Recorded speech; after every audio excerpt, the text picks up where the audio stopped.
midfield. And then we had a coach who was trained in Brazil, and he came up with the half a striker, actually, long before anybody really used to do that. So he played me just behind the striker in what is now the 10. You know, it was difficult because it was very crowded and you had to use your brain a lot, you know. And so how long were you at the club for? Well, I kind of moved with the coach. I was in there, and then he took over a club called Texaco, sponsored by Texaco, on the Texaco compound, which was really, really different for us because we now had a training ground of our own and facilities which we never had. And I followed him there, and you know, I was at well, I was going to say the youth club, but I was at the club for about maybe 4 years, and then I moved to Texaco for 2 years, and then I traveled. Oh wow! So okay, well, Stephen, can you tell us any quirky stories about playing football in Trinidad? I'll give you a small example. I was telling Gordon, so the capital in Malawi, the big derby, the winner of the derby, there's always a big celebration, and the match winner or the man of the match got a live chicken in the last match from the sponsors, and they took a picture and everything was very, very quirky. And so we know that, you know, in football around the world, there's lots of different things, and so we're wondering if anything special about Trinidadian football. Well, in our time, especially when I was playing for the first team that I was playing for, which was you know, at the senior level, which was Hurricanes, you would travel into areas to play, but there'll be no stands. So the players, the crowd surrounded the field, and it just had a rope. You know, and really you were going to take a throw in or a corner, and people were slapping you behind the head, depending on which fans you were at. And I remember this one instance. We had a player, one of Trinidad and Tobago's, probably arguably one of their best ever players. He was an absolute legend, and he was tormenting this defender, absolutely tormenting the defender. And in those days, the corner flag was straight into a hole in the ground, and it was about this thick. It was huge. And the defender just left the field and came running on the field behind him, and he didn't know he was in possession of the ball with this corner flag to hit him. And the guy is swinging, but he's still beating him. He was still beating him, and we're saying, Peter, look out. And he's still beating, he's still tormenting the guy. and then absolute riot broke out, and we had to run. We had to run for the bus. But, that's hilarious. No, that's good. So basically, playing in Trinidad, I see that in your career you made that transition to Canada and St. Mary's. So talk to me about how that transition came about. There was a guy here from Trinidad, Jeff Agostini, very, very good player. And he got some, in those days, his mother would send him newspaper. You know, your mother would send you newspapers, and they sent some newspapers. And I had just got selected to join the training camp for the Trinidad team for the '82 World Cup qualifying. Oh, wow. And he told the coach, "Hey, I know this guy, but we only knew each other from playing against each other. We weren't friends, you know." Classic. And the coach said, "Bring him here." And they called me and they said, "Would you like to come to university?" And the first thought was, "Oh shit, school." Oh, sorry. My first thought was school, you know. And I'd been out of school for maybe 4 years by then, you know, and working. I had a decent job, and I said, "You know what? It's an opportunity to travel, meet new people, see a different world, and still play football." Yeah. So I came. And you know, the first few months was a lot of fun. We didn't we didn't play. There wasn't enough football for me, but How it old was were it was you when you? right. How old were you at that time? 2021. I'm old now. I can't even remember, but around that age. Okay. Yeah. So um, yeah. So I came and you know, and then I started. You know, of course, I had to go to classes, and I thought, wait a minute, I could still do this. You Yeah. know. Good. And I decided right there and then that, look, you know, of course, your parents, they're talking to you and they're saying, you know, my mother always used to say, boy, is football going to feed you, you know, Yeah. which is ironic. Look at where we are now. Because in those days, professionalism, well, they had the NASL here in North America, but professional soccer was, you know, very few players would leave the island and go to professional soccer. Very, very, very few. Yeah. Europe, you were only allowed 2 foreigners, so it was almost impossible. And the North American Soccer League was the only thing. Yes, So that's how it happened. now, Coach, I gotta ask, how was the first winter? Oh man, when the football was over, you know, it was tough because I was like, really, it's done already? Yeah. Oh man. And then the snow came, Mm. and I was living off campus, so I had to walk in the snow to go to school. And oh gosh, You were at not first prepared. at first was a novelty. Yes. It was really really nice, and then it was like, whoa, when does this go away? You know. Yeah. And I really struggled with that, and then indoor was only gyms. Yeah. Mm-hmm. There was no indoor facility. It Okay, was only gyms. mm-hmm. And the weather here wasn't too bad because we didn't have a lot of snow.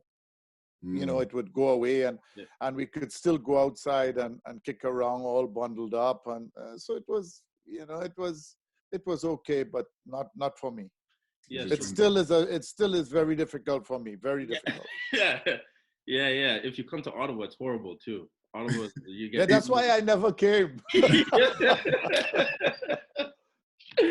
No, but so the transition from Trinidad to Canada, and then you had that professional mindset when you were in Trinidad. You know, when you were playing, you wanted to become a pro. I'm guessing, and you were at a professional level. So when you made that transition to playing university, was the goal or the mindset for you to still become a pro professionally at that point? I'm not sure.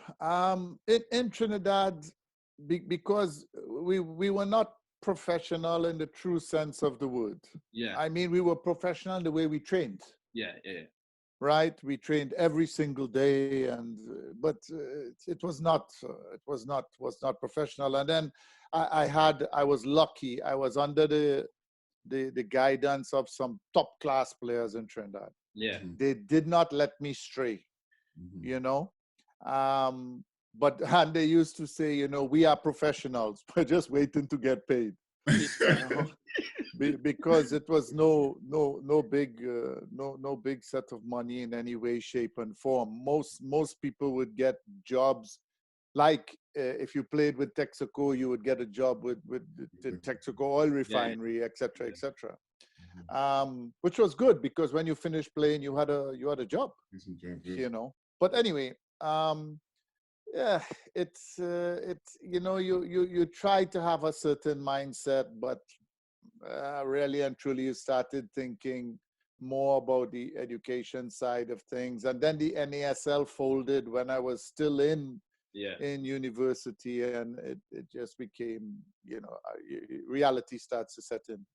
How different was the football, or how similar was the football in any sense when you came over? No, it wasn't similar at all, man. It was very, very, very different.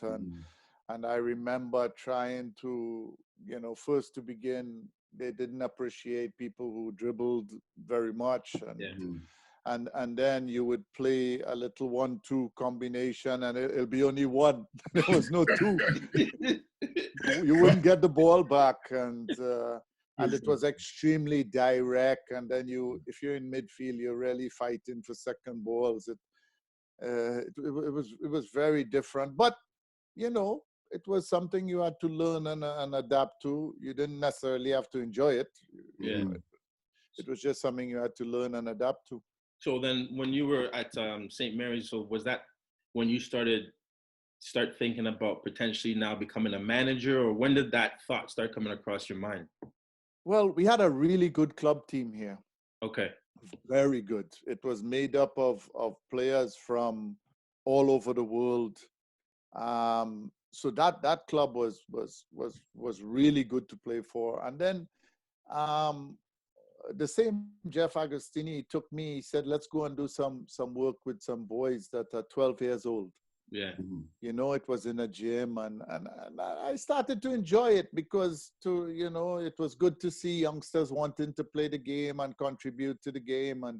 And believe me, I had no clue what I was doing. All I did was what Play football. we did back home, and we had them running around the gym, each one of them with a ball and trying to stick it between the leg of a chair and pick it up on the other side and dribble through cones, and the old-fashioned way of teaching technical elements of the game, and then a lot of one-on-one, a lot of shooting. But really and truly, we had no clue what we were doing. Yeah. But anyway, I just started to enjoy that. And an old professor in university who was an absolute soccer fanatic, he saw the Bernabeu with De Stefano and all that, and he said to me, "You have a knack for doing this. You should consider doing some coaching courses." And I said, "I don't know about that." And he goes, "Look, go and do the course. Listen to what they have to say, write down everything, and just add your own ideas to it. You don't necessarily have to agree or disagree. Yeah. Just learn." And I grudgingly started to do that, because at the time when I did my coaching in Canada, it was easier to become a brain surgeon. It took about 8 years to become a coach. I'm very serious. Yeah. Because you had to do the technical side of coaching, Yeah. and then you had to do what was the NCCP, which was, the theory of coaching. Yeah. And it was, oh my gosh, it was painful. So from that, so when you started to dab into coaching, what was the next step after, coaching the kids? Who helped you get to that next? I have no clue. I didn't have a plan. Yeah. I didn't have no plan. I was just doing this, and then somebody came and said, "Would you like to coach some boys under 15? I think it was under 16. They were Greek team." Yeah. And then I did that, and then somebody said, "Oh, would you like to do the high school?" And then I did that, and then we had some success in the sense that the players were moving on to be the players that were ending up on the Canada Games teams. Oh, wow. And then a Greek gentleman by the name of George Athanasiou, who I'm always grateful for, said, "Listen, I'm taking over Soccer Nova Scotia, and I want you to be the head of player development." Okay. And I was back in Trinidad at the time, actually. Okay. And there was no work. The government had just changed after 30 years, and there was no job. So I thought about it, and then he goes, "There's one catch. I don't have money to pay you." So I was back to that again. Yeah. And he said, "We'll offer you a very small salary, but I promise you, once I get things going, things will get better." And I took a chance, and the rest is history. Holy cow. So, I got a question for you. Yeah. So you said that you played for King Donaire FC. You were player manager for a time there. Can you tell us about that time there, and also what was it like being underneath the ownership? No, that was a special team. Believe me, they were very good, very, very good. We went to, I can't remember how many Canadian championships at the time, and then when the NASL folded, the Canadian Championship was very good level, very good level. But they were fantastic. I have nothing but praise for the ownership, because they look after me. And they helped me with university, and they helped me with housing, and they helped me. They were fanatics. Yeah. You know, and that team became legendary. I think we played in 13 straight 13 straight provincial finals, and so and I mean, believe me, it was fantastic players. I think we had 13 or 14 different nationalities on the team, and they were great for me. Unfortunately, one of them passed not too long ago, a few years ago, and that was painful because he was my age, you Oh, know. goodness. So it was young owners, Yeah. young owners. Wow. Yeah. So then, so now we go from, you know, a young boy at 15 in Trinidad at a club, Texaco, makes that transition to Canada, right? Playing university soccer. Then from there ends up coaching in Canada, and then continues to coach, and now is the technical director at the Nova Scotia. And so from there, what was the next transition in Stephen Hart's career? Um, a little bit fortunate in the sense that we had some very good Canada Games teams that came out of our player development program. And the teams not only medaled, but they played what I would say good football, Yeah. you know, for such a small province. And then Holger Osek was the technical director of Canada, and he asked Otman Ibrahim from Quebec, who's one of the best coaches I have ever worked under. Believe me, he was thorough, detailed, to be his assistant, and I was his assistant running the Atlantic Training Center here for Canada. And then I took over the under all the youth programs, everything 15, 17. Dale Mitchell was doing the under 20 at the time, and Dale would bring me in sometimes. I'm always grateful for him for that. And it just took off from there. Frank Yallop made me his assistant with the senior team, and that was a very good learning experience for me because he was very different in terms of his coaching style. And then I was given the interim job for the 2007 Gold Cup. And then everything just escalated from there. So I know. So you were the men's head coach, Canada's head coach in 2009, correct? In 2000. Well, I was the interim coach twice. 2007, and then they gave it to Dale Mitchell. I was assistant on his staff. And then when Dale left, I was the interim again for 2009 Gold Cup. Gold Cup, yeah. And then I eventually got the team in December 2010. I think it was they gave me the job. So then, how was it being in an environment? Now you're in a professional setting, and now you're in an environment with players like Julian de Guzman, Atiba Hutchinson, players like that that were in the environment. How did your perspective of being a manager change in that sense? Well, it was easy really because I was there as an assistant, you see. Yeah. And the players, I ran a fair amount of the sessions for all the coaches that I worked with.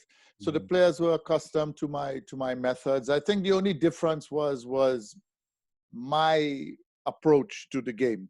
Yeah. But there were a few players, they're always going to test you and needed to be convinced. But after the 2007 Gold Cup, after I went through that whole testing period with the players, it was easy. Everything, they were very professional, and I really had no problems. Now, Coach, we know that coaching Canada soccer is not easy. Did you ever feel overwhelmed by the task at hand, or was it always just took it in stride and you moved along? No, I think because I was there and I know the difficulties. I mean, people on the outside, they don't know. Yeah. But I was there, so I knew. Excuse me. I knew exactly what I was getting into.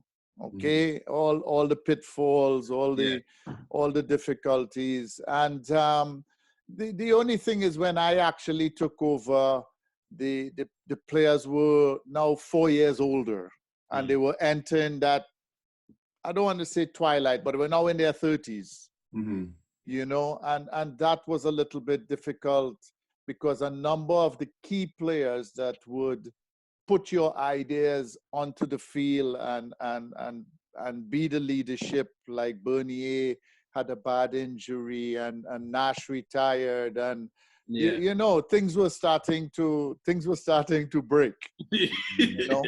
And I had to gradually bring in the younger players, but by that time you're in a World Cup qualifying. So it was a little bit testing, yes.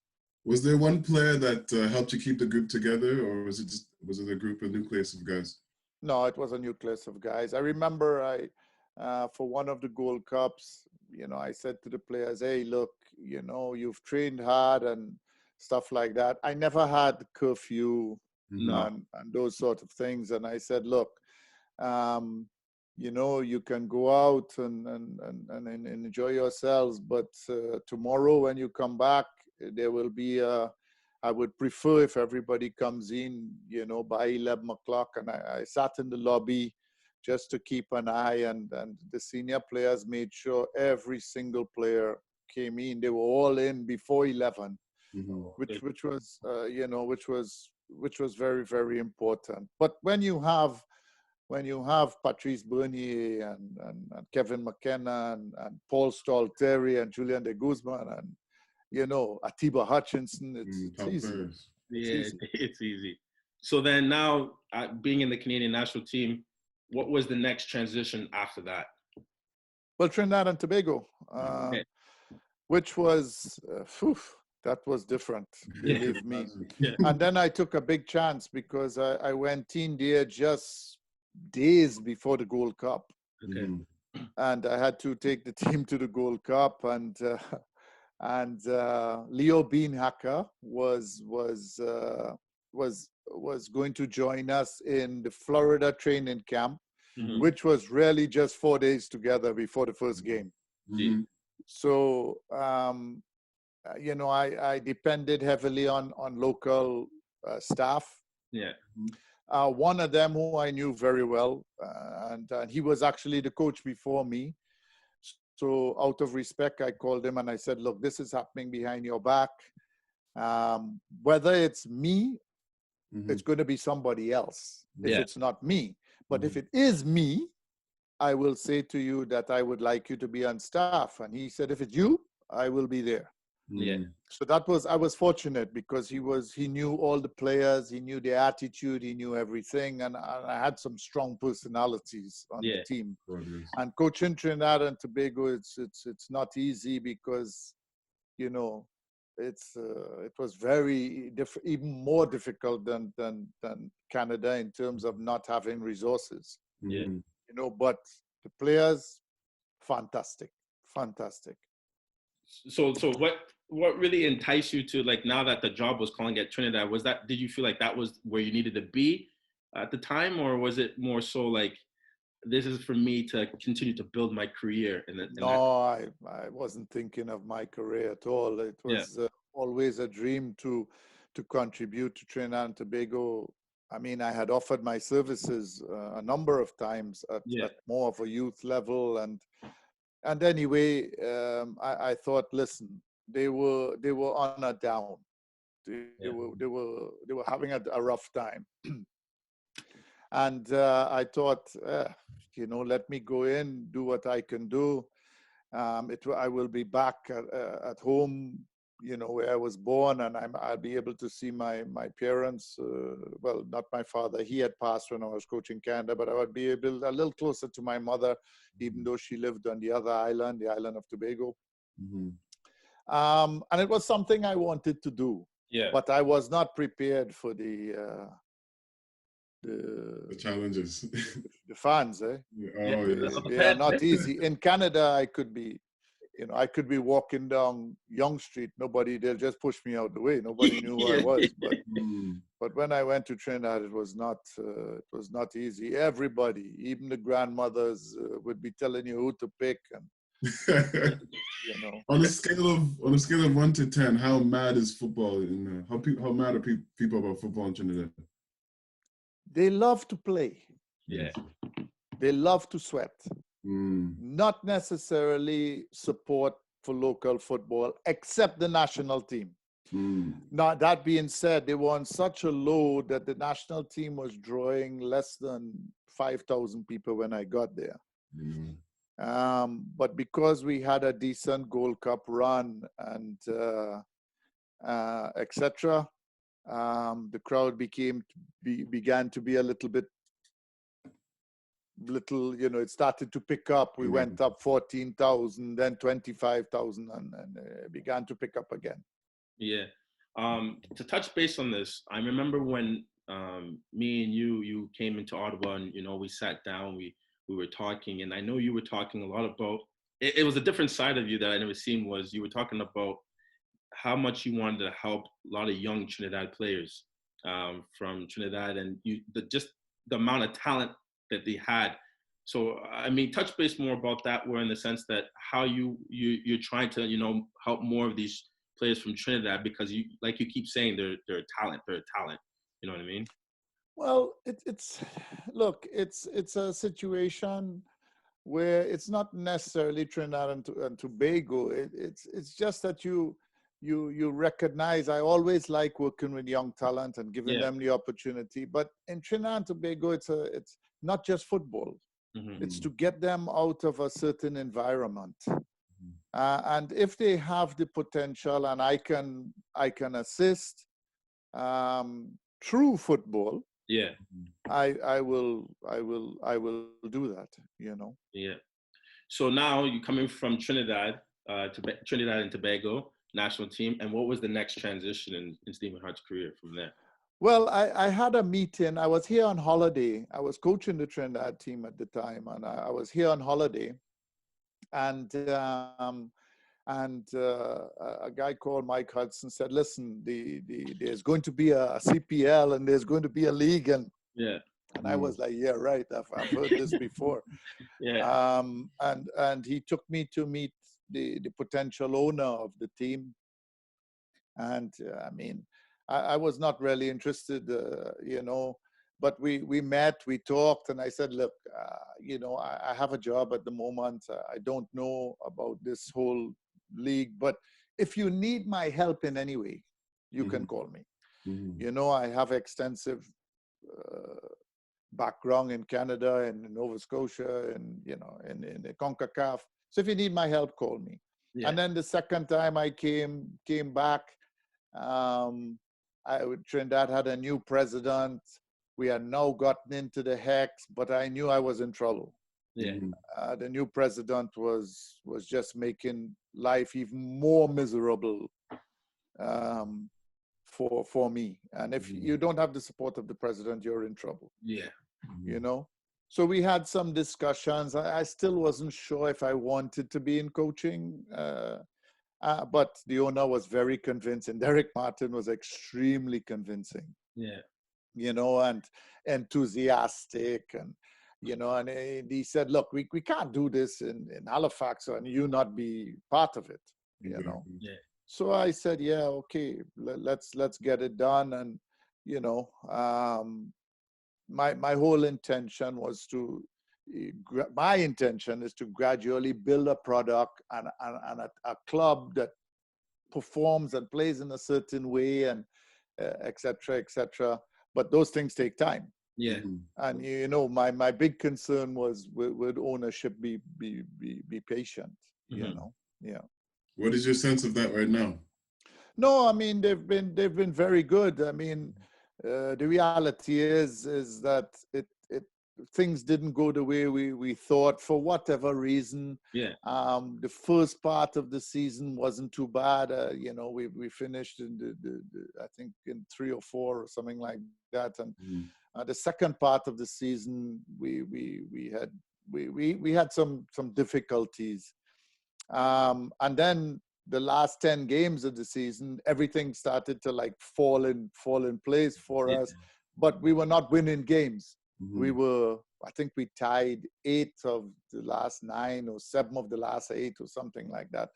And some of those games we were ahead, and we dropped points, but it started to show, Yeah. you know, that what potentially can happen.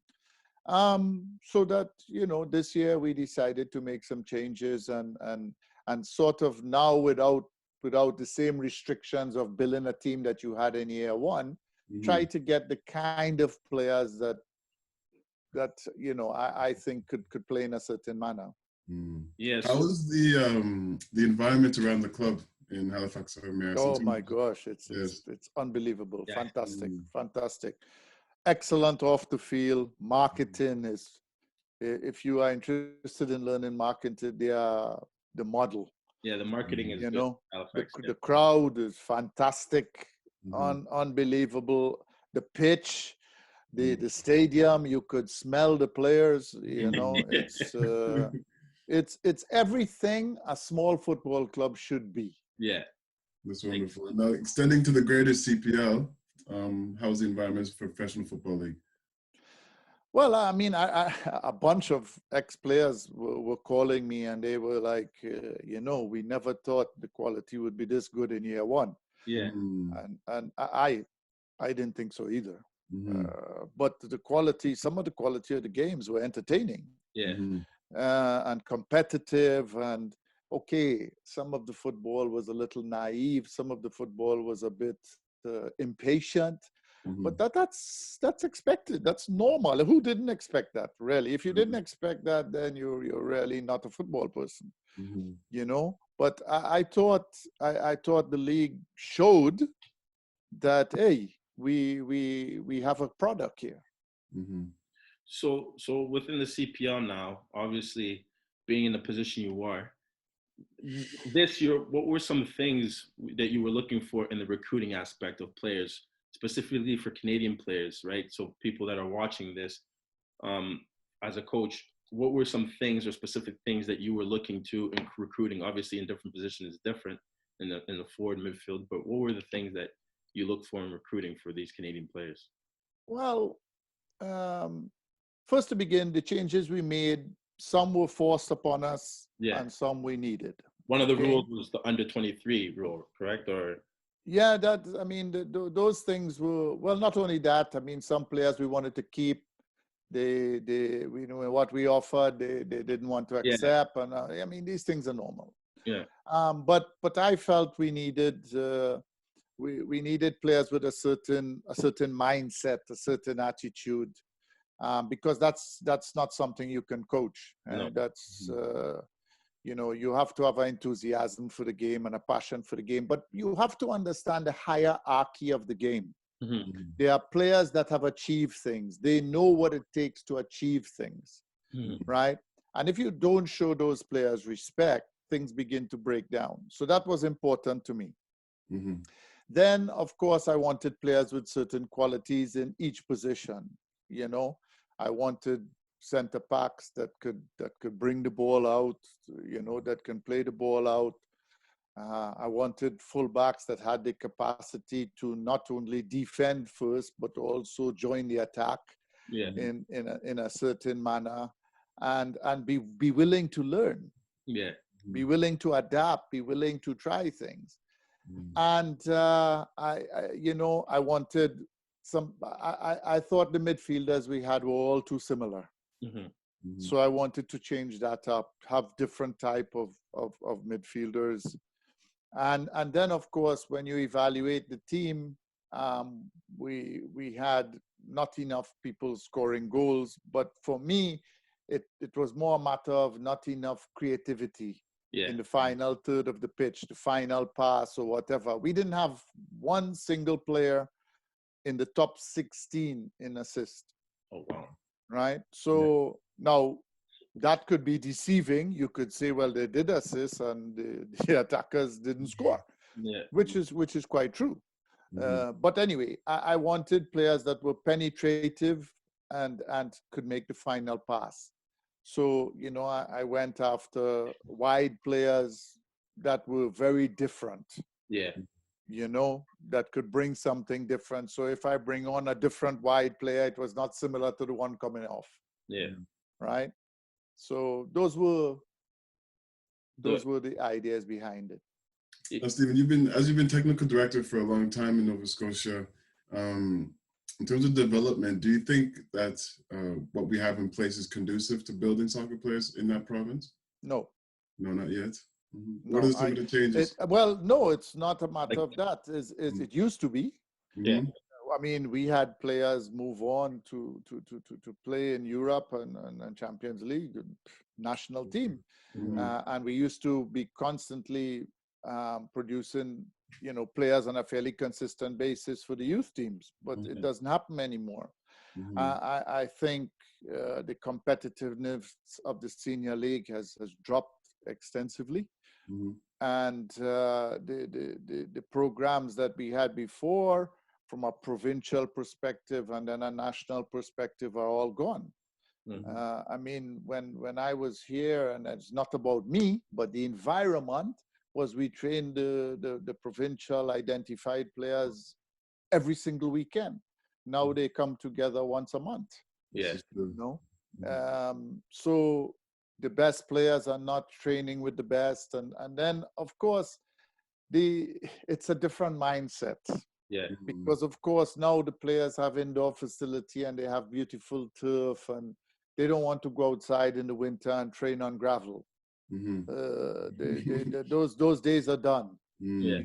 And of course that sort of determination and passion is not there.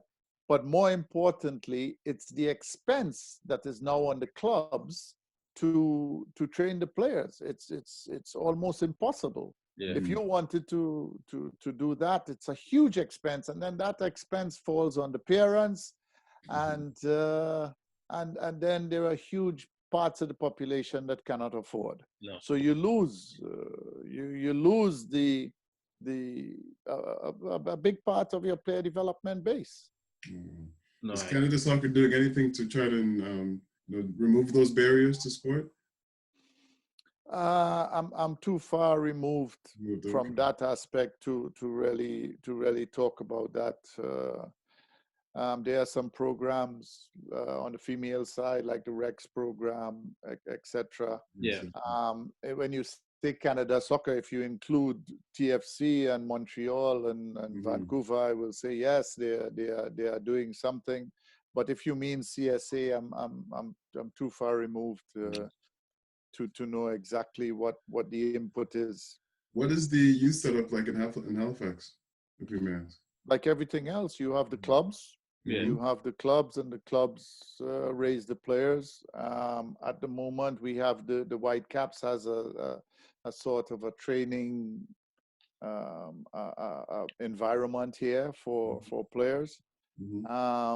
But no players have graduated from that and gone to the Whitecap Academy. So, on a player perspective, like a Canadian player, a lot of Canadians. So, for instance, what would be a good player pathway, or what would be your advice for a player pathway for a Canadian player that's looking to play in the CPL, especially maybe he doesn't go the collegiate route, or does it make sense for them to be playing in a 5th, 6th division German league, or does it make sense for them to play League One in Canada and keep pushing to see if they get seen in a CPL environment? What are the best ways to be exposed into this type of environment? Well, League One and the PLSQ has put a lot of players on the CPL teams, yeah, and some serious quality as well. Let's not fool ourselves. Yeah. But look, a lot of this depends on the individual. How hungry the individual is. Is the individual willing to suffer? Are you going to go to a team where you have to really, really fight to get on the squad? Or are you just going and play where you can play every game and you're the best player and everybody says how great you are? You look, this this saying in this sport, especially at what we will call the top level, many are called but few are chosen. But you have to have a certain hunger. If you don't have that hunger to succeed, this is top level sport. I always ask people, Yeah. what does athletics do? Because athletics is simple. And actually, a guy in Trinidad and Tobago whose daughter ran for Trinidad and Tobago at the Olympics brought this out to me. It's simple. Yeah. You run a simple time, you're good enough. Yeah. Right? But to get to that, you require to knock out a lot of people. Yeah. Right? So it's no different in what we do.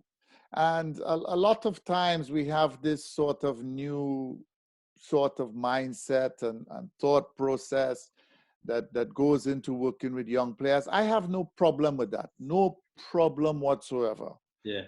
But the training aspect, the learning to train and the training to train and the training to play and that sort of competitive attitude to survive cannot be removed. So even if it's street soccer, it has to have standards. And street soccer, because everybody says, street soccer is responsible for developing players, etc., etc. Street soccer was one of the most hostile environments you could ever be in, ever. Right? And yeah, I mean, all you have to do is look at the documentary, Concrete Football. Right? And you see the environment. And street soccer was not just simply about small-sided games. No joke. It was survival. Yeah. Absolute survival. Yeah. Right? And sometimes we dress up youth soccer as elite. I hate that word. And the clubs are very, very important to the development of players. The coaching is very, very important to development of players. But the most important thing usually is the commitment of the parents and the commitment of the player. Yeah. Right? So there you go. No, I think that's perfect advice for the young Canadian players as well out there. As we're coming to a close, we want to play a quick game before we head off. Oh boy. I know. You don't have to give us why, but we're gonna ask a why. And so we're gonna put you on the spot a little bit, okay? So just has a few questions that he's gonna ask. Right now. All right. First and foremost, Del Piero versus Totti. Del Piero. Why? Give us a why. Just quality, or? I think he was a sort of the player that did the unique. I mean, Totti, I highly admired, but Del Piero, I think he suffered a lot because he was always really struggling to get into the squad. And I like that about him. That's good. Okay, moving on. Xavi or Iniesta? Iniesta. Oh, my pick, okay. I'm not going to ask why. But Guardiola's Barcelona, Zidane's Madrid. I must admit that Guardiola's Barcelona is one of the best football teams I have ever seen play football. Ever. I watched the game the other day, the one against Manchester United. Unbelievable. Is that your most memorable? Eh? Is that your most memorable match? No, but I think it was almost a game perfect. It was almost perfect. The football was at times. The football at times got you out your seat. Coach, I was in Congo for the 5-0, the first one versus Mourinho, and you never seen so many people lose their minds after a football match. Everybody was looking at each other as if they just saw a comet or something spectacular, I'm telling you. No, it's true. I mean, Zidane's Real Madrid won all those titles. But let's forget that, because at times they didn't really play the best football, but they got the result. Eh? But that, if you say Guardiola's team, in terms of a team, the collective performance was impressive. Brilliant. All right, last one. Look, good put you on the spot. Dwight York or Andy Cole? Dwight. Awesome, awesome. I know Dwight since he's maybe 12 years old, and Wow.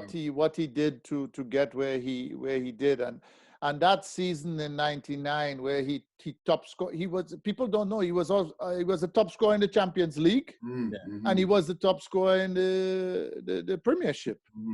You know, and he was, whoa, the goals against Barcelona and Inter Milan, and oh boy, oh boy, oh boy, oh boy, he was special that year. Special. Yeah, yeah, yeah. Again, once again, Stephen, I appreciate you coming on the show for us.